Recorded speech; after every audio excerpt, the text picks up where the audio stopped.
Hello everyone, this is Paul the Oaken Knight coming to you once again with what I think will be kind of fun. We're going to play some turns of Gettysburg, July 1st through 3rd, 1863, the recent publication by Worthington Games. What you see before you is the map. It is a beautiful double-sized map that I presented to you in the unboxing video, and today we're going to put it to good use.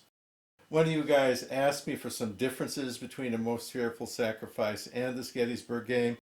I'll touch on some of that, but basically it's a very different game, a whole different system. This is the throwback to the 70s. The Most Fearful Sacrifice is a very modern design. But I'll throw in a couple things. For starters, the campaign in this game begins at 7 a.m. And so what you see is Beaufort's division having the opportunity to set up anywhere east of this hex row, which includes the crest of Hare Ridge. In A Most Fearful Sacrifice, the game begins at 9 o'clock, with the Confederates already set up and established on Hare Ridge. Personally, I like this. I think the battle on Hare Ridge is kind of an interesting thing, and I like seeing that in the game. Another difference between this map and A Most Fearful Sacrifice is that A Most Fearful Sacrifice, I think, cuts the map off right about here, because you do not have this intersection, which was actually used by Longstreet in his march over to the right side to prepare for his July 2nd attack. This is where he went. He said, oh, Little Round Top sees me. I got to double back and waste a lot of time. Anyway, this actually includes the hex where they turn back towards the battlefield. A Most Fearful Sacrifice deletes part of this. I don't think that's a big deal, but it just is. One final note, and it's not a comparison note. It's just something that I figured out that I'm going to save you the trouble of having to figure out.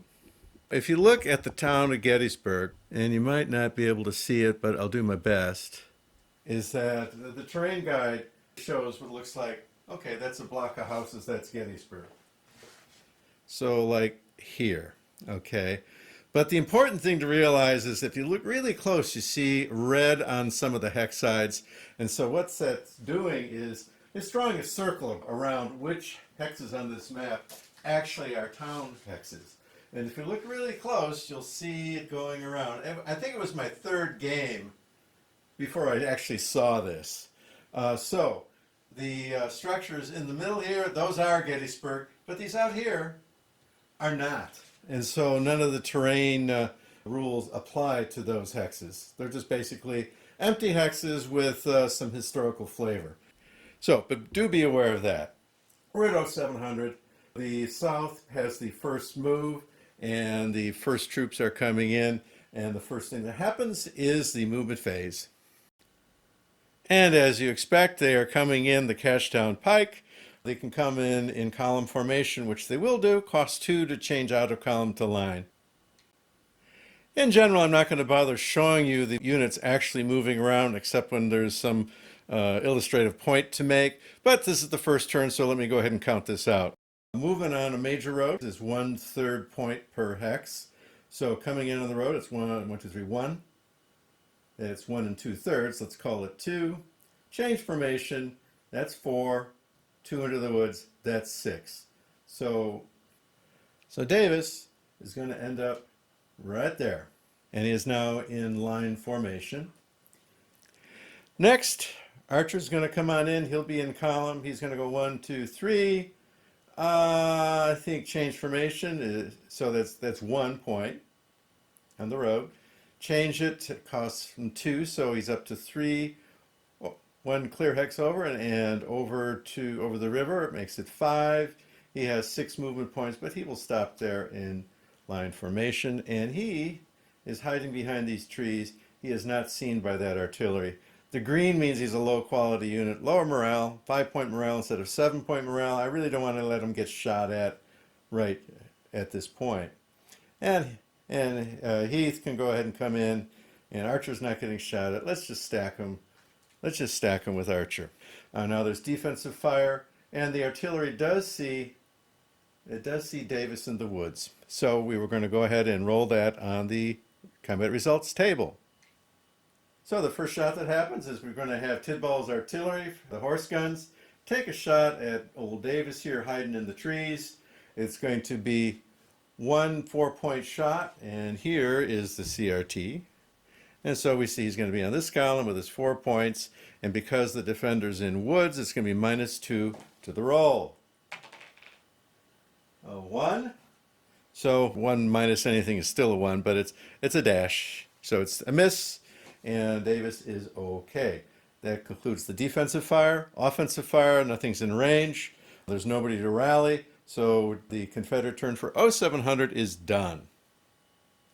So beginning the 0700 turn for the Union, first thing is the command phase.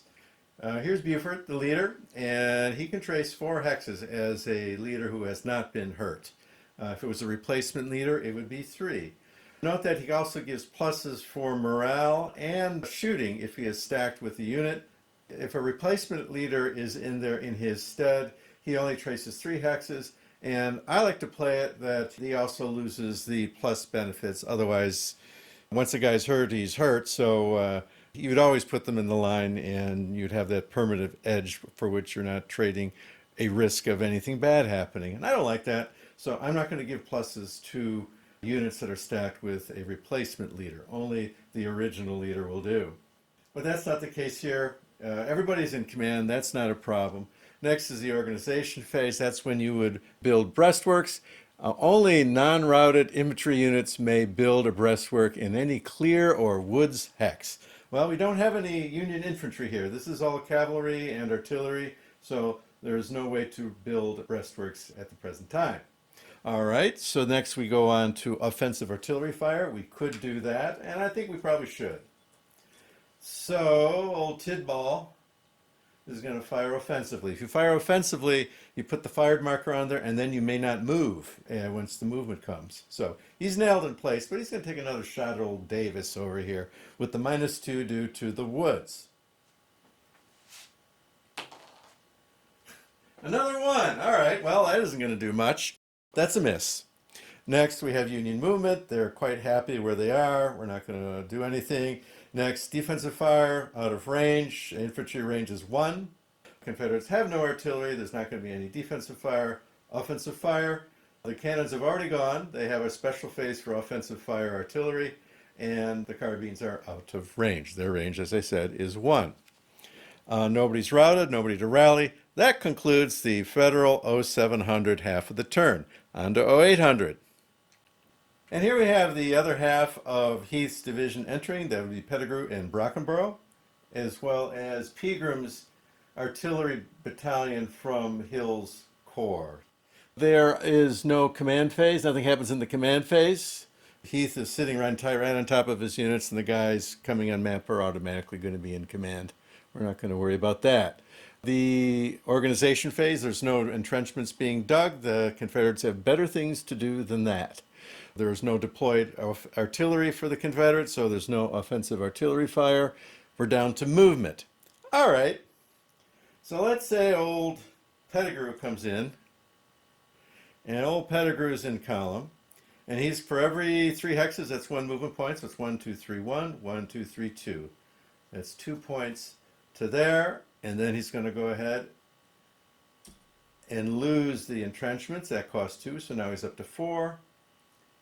5 into the orchards. Orchards are basically clear hexes. I think they're there for historical purposes. I don't see any effect on the terrain effects table for orchards. Woods, yes. Orchards, no. All right, but we did enter a zone of control. Combat units have a zone of control all the way around, and so Pettigrew has to stop right there. I think we're going to move on to Davis. He's just going to go up the elevation. That's going to cost him an extra 1, so it's 2, 3, 4. Okay, that's a good thing. So now we're basically closing up with these guys. That fire is gone. That should have been taken off earlier. Next, I think this would be Brockenborough, something like that. He's coming in on the road. 1, 2, 3, 1, 1, 2, 3, 2. 3, 4, change formation. And over the river to the clear costs, the river costs 1, the clear costs 1, that's 6. And then we have Archer. And again, green, he's low quality. We're just going to shush him over there. So that's 2 into the woods. Upslope to the clear, that's 4. And he's going to go to the woods. That's 6. All right. And as I like to do when I'm playing these type of games, we will play the alternating pattern here. So I know who's moved and who hasn't moved. And then the artillery is just going to stay limbered up. It's just going to come on, let's say, down the road to about here. And old Harry Heath, 1, 2, 3. We'll put him here, so if somebody routes, they can run back to him. Yeah, that sounds good. All right, so now the Confederates have moved. And now we're up to defensive fire. I will demonstrate it this turn again, and then I will start abbreviating so we get more action in and less on mechanics. All right, we have 16 here. Now, shots can be combined. You cannot shoot at a target more than one time in a turn or in a fire phase. This would be the defensive fire phase. Artillery shoots defensively in the defensive fire phase and offensively in the artillery offensive fire phase, which is different than the offensive fire phase. We have 16 here, and we have 4, and because at range run, artillery will double. I can add in 8. However, the cavalry has a -2 on its shots. I think that has to do with horse holders. It doesn't say, but that's the thing. A quarter of the guys aren't here. They are back holding horses. And so I think they just throw in a -2 modifier on the shots to account for that. So, okay, I got 16. Let's shoot at old Pettigrew with 16 points. And so we are over here. And so we're going to shoot at them. There's no other mods I see, so let's just do it. I got a 3. Morale check. All right. Pettigrew is a normal unit and nothing else going on sitting in that orchard, which is basically the same as a clear. That's going to make him a 7. So 7 or less is good. 10. Well, there he goes. Well, now you know why I put Heath where I did. So he's going to go back 3. 1, 2, 3. When you route through somebody, there's a chance you will take them with, but he did not have to do that. And one of the new rules that is in version 1.4 is to place a panic marker in the hex where the guy routed from, so that if anyone else around that hex, so any other Confederate unit in this case, he would have a +1 applied, and you can have that happen up to twice. So if Davis, for example, was to make a morale check, he would have a +1 detriment. Now we're going to shoot the artillery. He's got 8 points, and that will be at Davis. So it's an 8-point shot. Here we go. I rolled a 2, which is a nothing burger. That's it for defensive fire. So it was nice having that guy out. No casualties, but he ran, which is good. Otherwise, he'd be shooting at us right now. All right, so who do we want to have Davis shoot at? That would be the next thing. Davis is firing. I like to use these markers just to help me. And artillery or gamble? Let's shoot at artillery right now. Okay. So we've got 22 points. It is going up a slope. That will knock it down by -1 modifier. All right. So he's shooting uphill. And with 22 points, -1 on the die roll. A 3. A 3 goes to a 2. Morale check. Okay. Now, one of the things that this game gives you is markers that you have 3 markers per day in the campaign game. And they're basically reroll markers. So this can be done on a morale check. So one of the things you have is basically reroll markers in the campaign game. Each side has 3 per day. So the Confederate tied a battle. He could re-roll that if he wanted to, but it's just not important enough to do that. There'll be much bigger things happening later.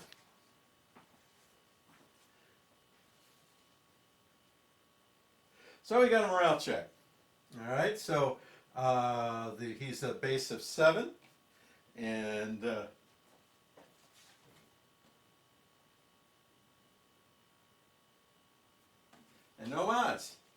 So the Tidball's artillery is a base of 7 and no modifiers. And we roll a 3, so he passes his morale check.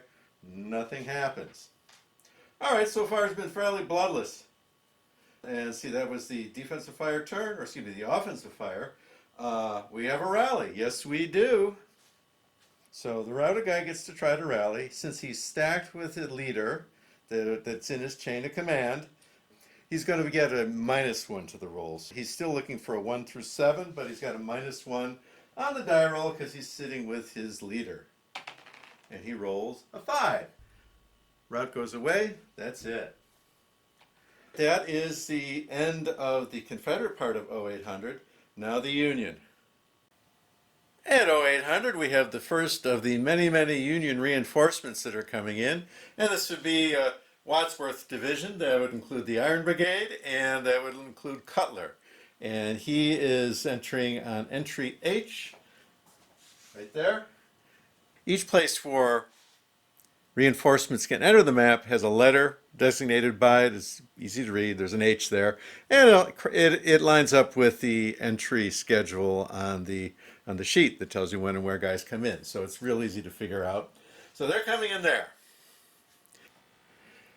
The first thing that's going to happen that actually has something to do is going to be the movement phase. Buford's going to bug out, so we'll get to that in a second. I want to talk a little bit about entering units on the map. Now, they have 6 movement points. It tripled on a primary road, like a pike. Now, if you look in the movement chart, it has this +2 movement points to cross, going up 2 or more levels, and 1 +1 on going up 1 level. And it says, even if on a road pike, if infantry in column. This is a problem. And it's the same problem that a Most Fearful Sacrifice had, is that it delays the troops too much. So, for example, we're going to go down the pike, and here we're going up a level. All right, we go up a level, that would be an extra 1 point of movement. 1 point of movement cancels out 3 along the road. And then we go here, we go down, then we go up again, and more of that going on later.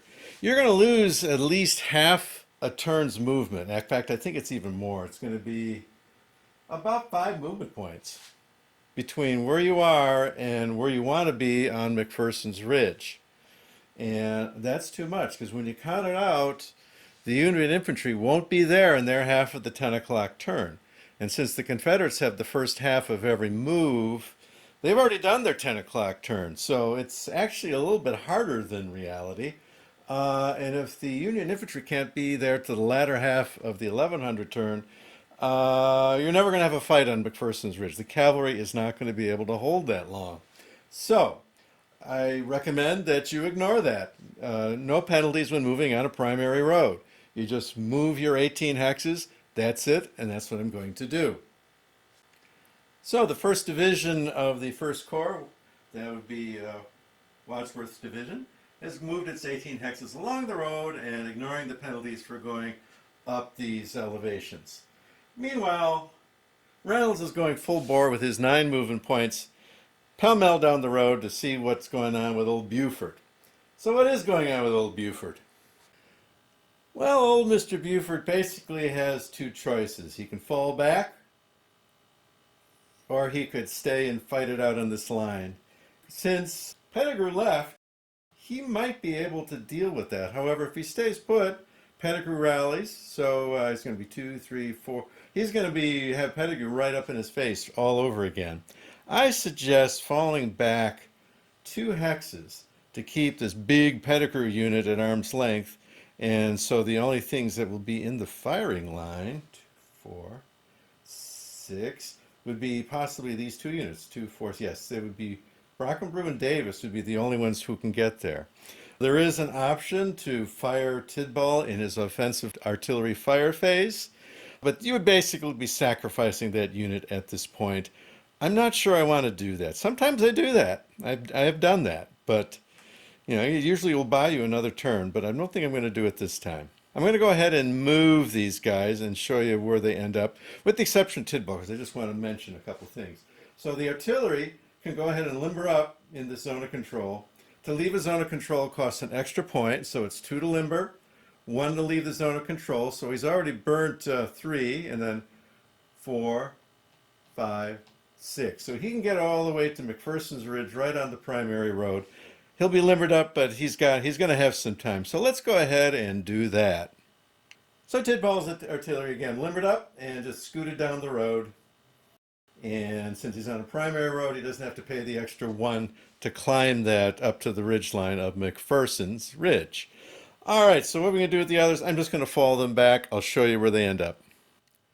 And so you can see that everybody basically fell back 2 hexes instead of being on the on Harris Ridge. We went ahead and fell back 2.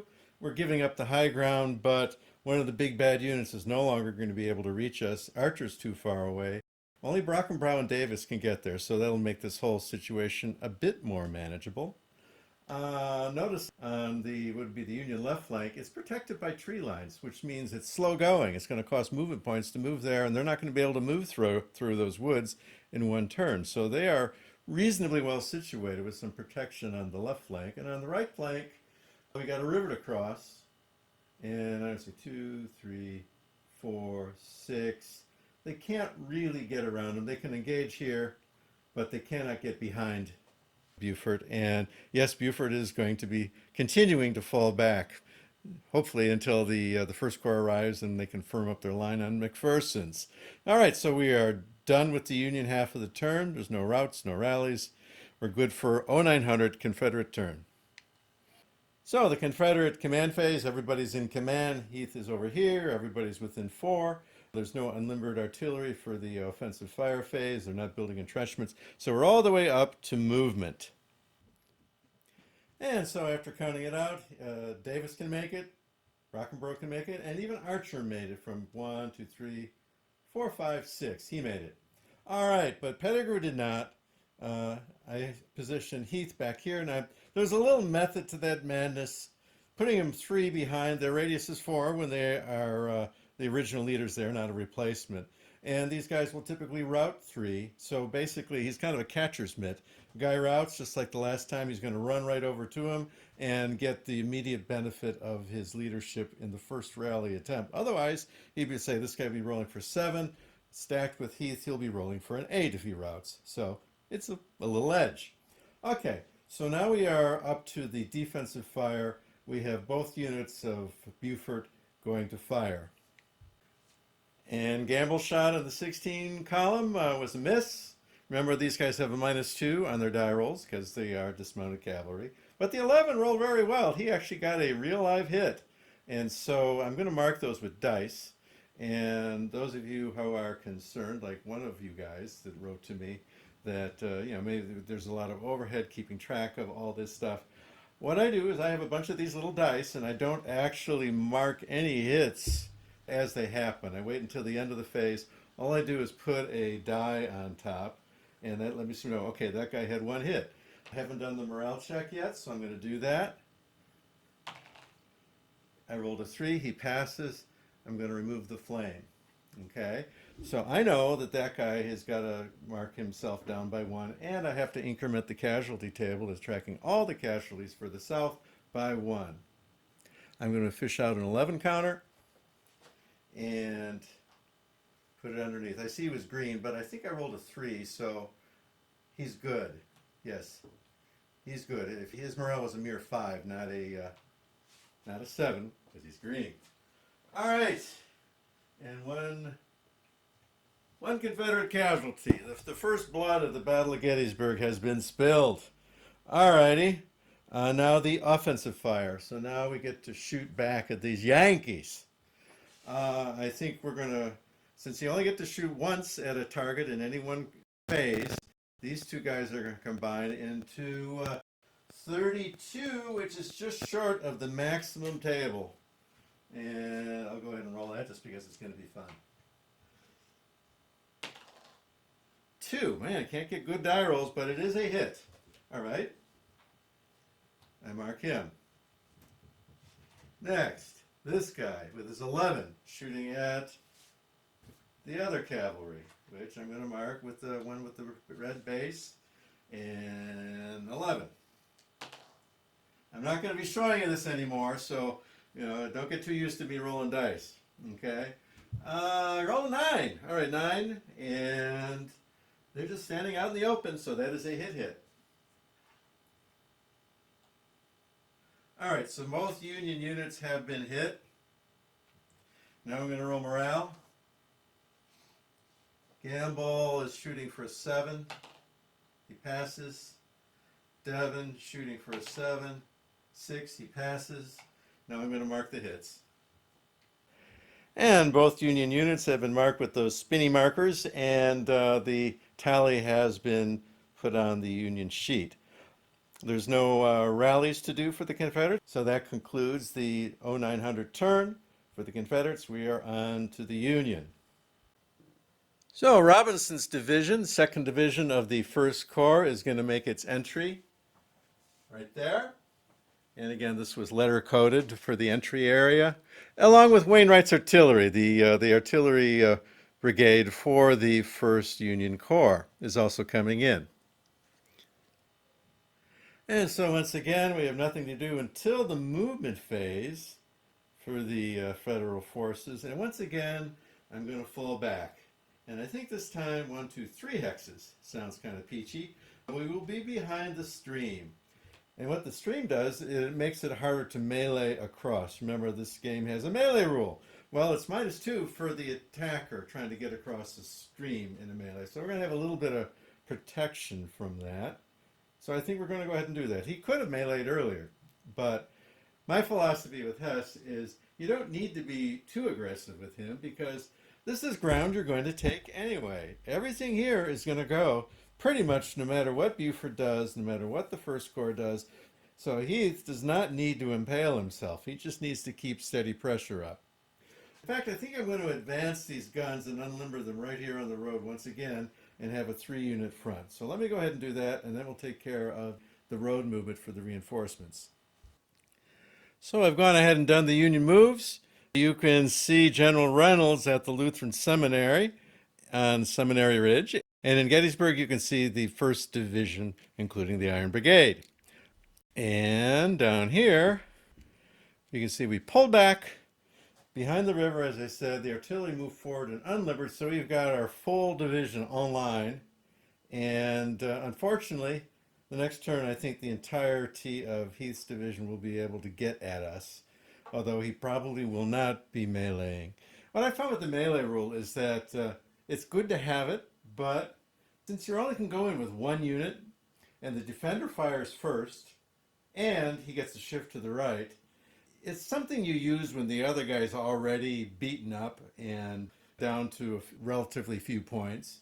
And you're coming in, say, maybe with 20, and he's down at 5. That's a good time to melee, because his attack isn't going to be too bad. He will likely survive his shot. But if it's an even Stevens sort of thing, you're probably not going to do it. So it's actually a good melee rule, because it's not going to be overused. And in the Phoenix Enterprises game, the way they did it is that it was rounds of combat until somebody broke. So if you went into a melee, it would grind up the brigades involved pretty badly as a general rule, and units would blow up too much. But this, I think they struck a very nice balance. Okay, so there's the Union forces. They're set up waiting to be hit. And now we're on to the 10 o'clock turn. And at 10 o'clock, the Confederates have A.P. Hill in person, along with more Corps artillery and Heath's artillery, Garnett. And they're going to start on the Carlisle Road like most everything is going to start, at least for the 3rd Corps. And this time we actually do have something that can be done before the Confederate move. We have an artillery battalion unlimbered and within 1, 2, 3, 4, 5 of the Union forces. The infantry in front is okay, so long as it's not friendly infantry that's adjacent to the target, which we don't have. So this guy, that 6-point artillery unit, actually gets to shoot. And in this case, why don't we do some counter battery and see if we can shush Tidball away. Poor Tidball, I hardly knew you. And Pegram's battalion shot well. They rolled in like a 9, and they inflicted 1 hit on good old Tidball, which I will take care of in a second. There'll be a morale check, and then I have to count for the hits. One thing to note is that artillery range is 5. So 1, 2, 3, 4, 5, that's the range. Maximum range, but hey, maximum range is still maximum range. It's doubled at range 1 and normal from 2 to 5 is how they do this. And Mr. Tidball did not like that at all, so he routed back 3, 1, 2, 3. In addition, he has his hit, and that's why I put Buford back there. He routes straight over to Buford. All right, so that is the offensive fire phase, and we will go ahead and place that on the unit. And now we're up to movement. And so the Southerners have moved. We've had half of Heath's division go after Gamble, the other half go after Devon. The incoming artillery that just arrived skittered down the road and unlimbered here and here. We've got A.P. Hill being a backstop to Archer, who was the weakling of the right wing here. And we got Heath over here to catch any of these guys that go back. I could put them with these guys, and that would add a +1 to shooting, and it would also help the morale. But for right now, I'm being a little conservative, not risking the leaders. That will come in due time. All right, so now we are up to defensive fire. Alrighty, so I took the shots. We had Gamble fire at Davis, who dutifully ran. By the way, Davis is a nephew to Jefferson Davis, so hey, nothing like a little nepotism, right? And we leave behind the panic marker, so if Brockenborough takes a morale check, then he's affected by a 1-point modifier to his detriment. He's scared. Over here we had Pender also get a morale result, and he passed it. So no casualties, but we did have a big honking unit run, which certainly is going to help the Yankees out. All right, we are now offensive firing. So we had Brockenbrough miss on this shot against Gamble, but on Devon, life wasn't quite so easy. We had 25 plus 11, so that's well over the 32 points needed for a maximum shot, so these guys got to combine. And they were out a maximum die roll, so it did 4R. 4 hits plus an R. R basically makes him go back 2 and then check for his morale. And then if he blows the morale, he goes back another 3. So let's go ahead and do that. Devon went ahead and retreated 2, checked his morale, failed, and he's routed back an additional 3. And also note, because he had taken 1 hit prior and now 4 additional ones, his strength is now 6 instead of where it started 11. So that's down to 6 from 10. He had taken 1 hit earlier. And he flips and he's on his green side, his broken side. And that means he can't enter an enemy zone of control anymore. And his morale is now 5 instead of 7. So he is basically not real effective anymore. Actually, the rout happens here. So there's a panic there. And in addition to Pettigrew, one of these 2 guys can advance. We will have Pettigrew take the hacks. We'll take rid of those. These guys are done. And one thing that I'd missed earlier, when Tidball routed, when unlimited artillery routes, it takes an additional hit. So I'm going to mark 1 more hit on good old Tidball. He will be down to 2 points from 4. At this point, it's fair to say that Buford's artillery is cracking. We have 1 rally here for the South, and then the Union gets to try to pull it together. And the 1st Division of 1st Corps is going to start to arrive. And I roll a 6, and he's good. All right, so that's the conclusion of the CSA turn for 10 o'clock. We'll go ahead and go right up to the movement phase. That'll be the first thing that the Union has something to do in the turn, and I will go ahead and mark that off. So I went ahead and moved the rest of Buford, what's left of him. He was able to circle around here and get in the woods. And that was important because I wasn't expecting to have Pettigrew basically having that hex in his zone of control. Wadsworth could have gone there and Meredith could have gotten there, but that wasn't to be. But you see how important it is not to have those movement points spent going up hills on the pikes, because if we were doing that, they would be back on the other side of Seminary Ridge. You would not have Meredith here, you would not have Cutler here. And so without Meredith and Cutler, there really wouldn't be much here to meet the Rebs to actually have any kind of fight whatsoever on McPherson's Ridge. So They're done. Let's see, we're going to have this exchange of fire. I did move up Robinson's division. Now I want to move up the reinforcements, of which there are several. If you look over here we have two divisions of the 11th Corps coming on in. So the Dutchmen are coming. And over here on the west side of the map, we actually have Doubleday. Yes, that Doubleday, Abner Doubleday, coming with his division, not too far from where the Confederates are coming in.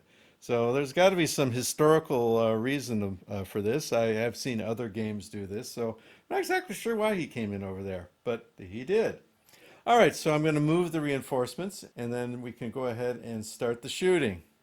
And you can see all the reinforcements have moved, and all the guys on the battle line have moved. So we're going to go ahead and begin with the defensive fire shots, which really boils down to Pettigrew and maybe some artillery. Let's see. Alrighty, so we'll start with some artillery shots. The Confederates actually had moved up and unlimbered a couple battalions of artillery. The cavalry is safe because Pettigrew is next to him, and the Confederates can't shoot through their own guy when he's right next to the target. So these guys cannot shoot Beaufort.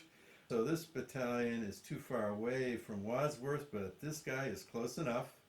And so he's going to get a shot, normal range, 5 points, on Wadsworth, Cutler's Brigade. And so the artillery fire on Wadsworth was ineffective, so he didn't run, he didn't take any hits. But Pettigrew managed to get a hit. Both these shots had a -1 on them, by the way, because they were being shot at to a higher level, right by the elevation change, and so that's a -1. Pettigrew rode well enough, though, with 25 points of firepower behind him to do one hit. And right now, all of Beaufort is routing. Also note that Beaufort was there himself. He could have been a casualty if Pettigrew had rolled a 0. He did not. But Beaufort was helping with the rally roll. Having this last piece of Beaufort rout is a very bad thing. And so what I think I'm going to do is do a reroll. I'm going to use the first one of the 3 that the Yankees have to try to get around that. Because if this guy collapses, this whole position is badly compromised. So he's got to try to stop this from happening. Let's have a go at it. 5. All right. So on the reroll, he passes. He takes the hit, but he doesn't run. So that means that we have Zox over here. It'll be that much harder for the Confederates to infiltrate. Notice that over here we have 2 elevation changes. So he's got to pay 2 to get into the trees, plus an additional 2 to go up the 2 elevations. So that's going from this clear to that woods hex is going to cost 4. It's a costly thing. I don't think they can get there. Especially with Beaufort there, I know they can't get there. I think they could have got there, but for Beaufort. So that's why we had to burn one of those. It would have been too awkward for that to be opened up. All right, we're going to do some rallies. Devon rallied. When cavalry rallies, they come back in the formation from which they routed. So they were dismounted when they broke, and so they come back dismounted. The artillery here, the 2 points that's left, did not rally. So they're a speed bump. And so that's it for the Union half of the 10 o'clock turn. So we are now at the 11 a.m. turn, and we have a lot going on. Not too much of it good for the Union. Most of Beaufort is either smashed up or running. We do have Gamble in line, keeping Pettigrew at bay, so that's a little bit of good news. We have reinforcements coming in from all over the place, so that's going to help, but we also have the next entire division coming in right down here. That would be Pender's division for the Confederates. So they're getting their force basically doubled at this point, and the Union is scrambling to stabilize their position in some way. We are up to the Confederate command phase. I can just see everybody's in command. We have both A.P. Hill and General Heath on board here, so plenty of command control to go around here. We are going to be doing offensive artillery fire. Yeah, so that was left over from last time. I think we got another shot. I think we got a shot with McIntosh's guys back over to Wadsworth. So let's go with it. And the Confederate artillery fire gets a morale check, no casualties on Wadsworth Boys, and he passes the test, which he had an 80% chance of doing. So we mark the unit as fired. This is an offensive fire phase. That means he's not going to be able to move, and we are up to the movement. So let's take care of that business. So General Heath's division has moved up. We've made contact with what passes for a Union line. Davis couldn't quite make it. Remember, he routed before, so he was too far away to actually make contact. We have Pender's division here and down the road here. We moved the artillery over to here, and since we moved it so short space and along the road, we were able to limber, move it, and unlimber without any problems. Garnett limbered up and moved a bit forward, and that's what we got going. So we are up to defensive fire for the Union. And we're going to take these shots right here. And because of the modifier for cavalry shooting, the -2, which is bad, we don't want to combine it with the other unit. So they're going to pick out individual targets. I think we'll go after the green guy here, making him shush away maybe, and this 10-point unit here. All right, well, the Union finally decided to show up. We had 2 hits on Brockenborough and 1 hit on Archer. Both of these shots had +1 to their die rolls because each one has their leader there in the hex. It was time to start to get serious about this, I guess. All right, so we had 2 hits on one, 1 hit on the other. One routed, the other did not. So we've taken care of that. The Confederates have taken 4 hits. The Union has taken 9. Nothing too serious at this point for either side as far as that goes, except they all have landed on Buford, which he doesn't like very much. Let's go ahead and clean this up. The panic marker where the rout occurred comes off. The fired marker comes off. And we do have a rally attempt. And I had put A.P. Hill back here just in case. I put him 3 hexes back, which is how far you go when you rout. And just to catch somebody who routed, and he did. So this will have a 1-point bonus, having an 80% chance of passing. What could possibly go wrong? 3, he's fine. All right, so he comes back, and that concludes the Confederate player turn. We're on to the Union part of 1100. So for the Union 1100 turn, they get the 3rd and final division of the 11th Corps entering the map. Some more Dutchmen/Germans. There are no problems with command for the Union right now. Nobody's digging trenches. There is no artillery that wants to shoot offensively because there's basically no artillery set up at the moment. So we're on to the Union movement phase. So at the end of the 11 o'clock movement for the Federals, we have 2 11th Corps divisions making their way through the town of Gettysburg, getting ready to meet Rhodes, who's going to come in at the beginning of the very next turn, and 1 more division in trail. Historically, this would be Steinberg's division. Historically, he was held back in reserve by General Howard, the Corps commander, and placed somewhere in the area of Cemetery Hill, Culp's Hill, I think probably in the saddle that's in between them, and I think that's exactly what I'm going to do. Historically, he released 1 of these brigades during the battle to go join the other 4 that are going to be out front, leaving only 1 to be held back. I'll see if I need to do that or whether I can just keep everybody back, and yes, they will at least dig entrenchments for themselves. Historically, also, about 1/3 of the artillery was held back with Steinwehr, but since we only have 1 counter here, we can't do that, so the artillery is going forward as well. And coming over to McPherson's Ridge and Seminary Ridge, we have the Union setting up shop back from the front edge of the ridge. They've gotten pushed back from there. So what we essentially have is the entire 1st Corps set up and ready to go, such as they are, against now 2 Confederate divisions that have not been badly hurt. There's only been 4 hits on the Confederates, so they're in great shape.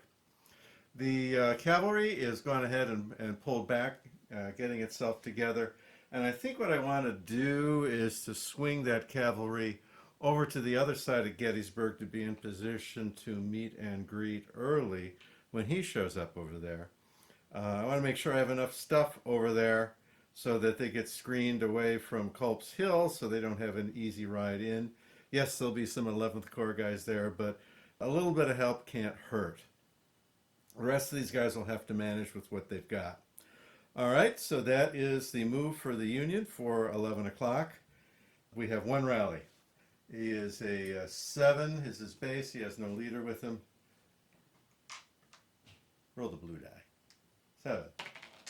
He rolls a 9. He doesn't rally. Well, how happy for him. Now, broken units do get to move. They get a half move. So he is kind of sashaying back along with the other cavalry. And we'll get these guys out of there and in pretty short order, routed or not.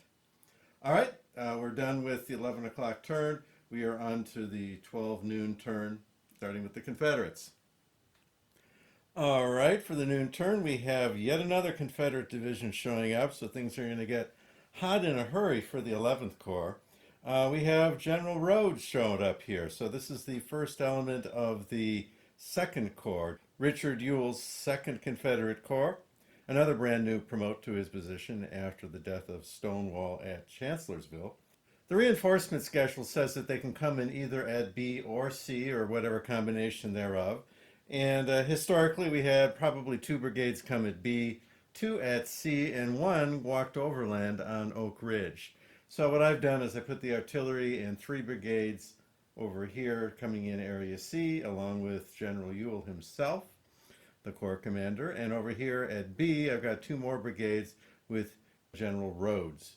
So everybody's got their command control, everybody's in good shape. And with the impending entry of the Confederate 2nd Corps, I think I have met my goal of giving you a presentation as to how this game can be played, and I don't think I need to go any further. This was never really intended to be a full playthrough sort of video. So, what I'd like to do is to give you a few parting thoughts, since I have not done a full review on this game. I would like to leave you some parting thoughts for you to take into consideration before I wrap this up. And maybe the best way to talk about it is to give a small comparison to A Most Fearful Sacrifice, which I have recorded a lot of material on, and everybody's recorded a lot of material on, so it's kind of generally known. If you compare the command control system for Gettysburg versus A Most Fearful Sacrifice, A Most Fearful Sacrifice is all about command control. It's all about restricting what leaders are capable of doing based on their historical performance. So, for example, the last game of A Most Fearful Sacrifice that I played, General Heath, the 1st Division the Confederates have to work with on July 1st, he didn't get a full division activation until, my gosh, maybe noon. And then he went headlong into the 1st Corps, the 1st Union Corps that had been deployed, and pretty quickly just bounced off and was never heard from again in the game. In Gettysburg, Heath was an active participant all the way through the morning. He was always in it because in Gettysburg, you have complete control as far as what you do with them. There's nothing that's going to constrain the movement or initiating combat with your pieces, unless you are under 50% strength or something like that. But clearly that's not the case in the beginning of the game. Makes me think there may be some side effects to that in this game. Casualties may run higher than historical. Most Fearful Sacrifice, I found that if anything, they might run a little low, but basically always in the range of plausibility. It just depends on how you decide to use your troops. If you wanted to, in Gettysburg, you could grind them into nothing if you chose to do that. And then, as far as the cavalry goes, there's definitely a difference between these 2 games. First off, A Most Fearful Sacrifice does not include cavalry, except for Buford's division, because it has to. It's the only troops the Union have at the beginning of the battle. And likewise, Gettysburg has Buford, but it also has all the other cavalry that will eventually come on, and a abstract cavalry battlefield that is to the east of the Gettysburg battlefield that you can use if you want to. For me, I think of Gettysburg as being an infantry fight. And except for Buford, I think it's really not necessary to include the cavalry in, especially a solitaire game. There's plenty of pieces out here to move around. I don't think I need the extra brigades out here, the extra divisions out here with the cavalry in order to have a decent recreation of the Battle of Gettysburg. especially since in reality, and with the exception of Buford, they really didn't fight on this main battlefield. They really did fight off to the east in their own separate battlefield when Stuart tried to get around the Union Army on the third day of the battle. One difference between Most Fearful Sacrifice and Gettysburg is that the cavalry tends to take very historical losses in a Most Fearful Sacrifice, and that means very low. Since you have Heath not acting like an Ubermensch and basically fumbling around a lot of the time, he doesn't engage Buford as hard as you can do in this game, and therefore Buford's casualties tend to be much lower in a Most Fearful Sacrifice. An example, the last time I played, Buford went through the whole day with one step loss, which corresponds roughly to what happened historically. Historically, he lost about 125 men in the entire Battle of Gettysburg. In this Gettysburg, he's going to be taking much more in the way of losses. We saw in the game that I demonstrated, he had one brigade broken and the second brigade had taken some hits. And I think that's going to be fairly common in this game. Is it a big deal? No, but it is a difference. So, like I say, I think for me, I would just as soon, once Buford is done, just have him do his historic withdrawal at about 10 o'clock in the second day, which is not on the reinforcement schedule. They don't show that, but he should lift up and go away about 10 o'clock on July 2nd. And that should be it for the cavalry that you have on the map, at least the way I'm going to play it. As far as the rule changes go in this version 1.4 of this series, I think that I do like them. I think having some melee in there is a good thing. I think it's a fairly mild rule.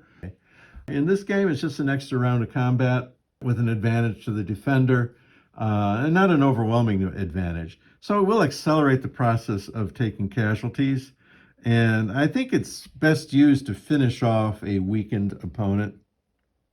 So if the defender's already broken and he's down to maybe 5 points left, so about 500 guys left, and you're sitting there with a brigade of 2,000 guys, yes, by all means, go ahead and start a melee. But aside from that, it's subdued. It's here now, but I don't think it's something that's going to fundamentally change the other games in the series, assuming you apply V1.4 when you play them.